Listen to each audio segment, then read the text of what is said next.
প্রবাসীদের ট্যুরিজম সার্ভিসের মাধ্যমে বিভিন্ন দেশে ট্যুরিস্ট ভিসা প্রসেসিং সহ কাতারের মানসম্মত সব রকম হুকুমি সার্ভিস সেবা প্রদান করার লক্ষ্য কাতারের বাণিজ্যিক নগরীর মাইজারে সৌদি রোডে সিটি এক্সচেঞ্জ এর অপোজিটে শুভ উদ্বোধন করা হয়েছে বাংলাদেশ প্রতিষ্ঠান new 7 star travels and tourism. উপস্থিত আগত অতিথি ও মুসলিম কমিউনিটিকে সাথে নিয়ে ফিতা কেটে প্রতিষ্ঠানটি শুভ উদ্বোধন করেন প্রতিষ্ঠানের উদ্যোক্তারা।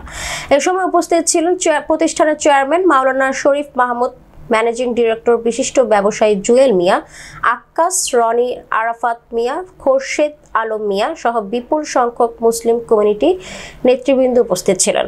অনুষ্ঠানে উক্ত প্রতিষ্ঠানের মঙ্গল কামনা করেন, দোয়া ও মোনাজাত করেন মাওলানা শরীফ মাহমুদ। এতে অংশ নেন অতিথিরা।